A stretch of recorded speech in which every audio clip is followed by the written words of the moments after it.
રાજકોટ જિલ્લાના ઉપલેટા તાલુકામાં સતત ચોથા દિવસે પણ મુશળધાર વરસાદ વરસતા વાહન વ્યવહાર ખોરવાયો। ઉપલેટા સહિત આસપાસના ગ્રામ્ય વિસ્તારમાં પણ ભારે વરસાદને લઈ વાહન વ્યવહાર ખોરવાયો।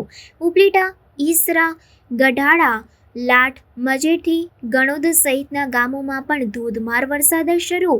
ઉપલેટા શહેર તેમજ તાલુકામાં સવારથી જ ભારે મેઘ ખાંગા। વહેલી સવારથી સમગ્ર તાલુકામાં 2 થી 12 ઇંચ જેટલો મુશળધાર વરસાદ વરસ્યો। ભારે વરસાદને કારણે નીચાણવાળા અનેક વિસ્તારોમાં પાણી ભરાયા। ઉપલેટાની ટી.જે. કન્યા શાળામાં પણ વરસાદના પાણી ઘૂસી જતા વિદ્યાર્થીઓ પરેશાન।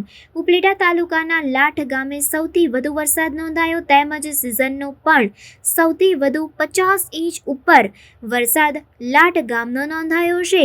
લાઠ ગામે 3 કલાકમાં 12 ઇંચ જેટલો વરસાદ પડતા વાહન વ્યવહાર સદંતર બંધ થયો। સતત ત્રીજા દિવસે પણ અનરાધાર વરસાદ થતા લાઠ ગામે દુકાનોમાં પાણી ઘૂસતા જળબંબાકાર જેવી સ્થિતિ સર્જાઈ। પૃથ્વીસિંહ ચુડાસમા, લાઠ સરપંચ। આજે વહેલી સવારથી 6 વાગ્યાથી લઈ અને 9 વાગ્યા સુધીમાં એટલે કે 3 કલાકમાં લગભગ 12 થી 12.5 ઇંચ જેટલો વરસાદ વરસી ગયો છે। જ્યાં વરસાદ વરસતા જે ગામની પરિસ્થિતિ એક જળબંબાકાર જેવી થઈ ગઈ છે। ગામની ફરતે પાણી છે। વાહન વ્યવહાર પણ અત્યારે હાલમાં અમારે બંધ થઈ ગયેલો છે અને લોકો એક ગામથી બીજા ગામ જઈ શકતા નથી અને જે અમારા વિદ્યાર્થીઓ જે ભણવા માટે ઉપલેટા ગયેલ છે તે ઉપલેટા રહી ગયા છે।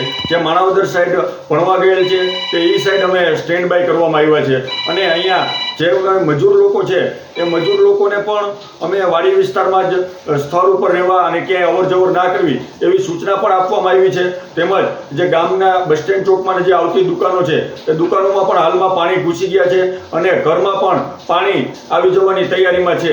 એટલે અમે બધી સ્થળ ઉપર જો કે આમ તો બધું સંભાળી રહ્યા છીએ પણ પરિસ્થિતિ અમારી મોજ, વેણુ અને ભાદર નદી ત્રણેય નદીનું પાણી અહીંયા આ ગામમાં આવતા આ ગામ બેટમાં ફેરવાયેલું છે અને વધુ વરસાદ પડતા હજુ વધારે હાલાકી અને પરિસ્થિતિ ભોગવવી પડે એવી અમારી પરિસ્થિતિ છે। બસ એ જ વસ્તુ।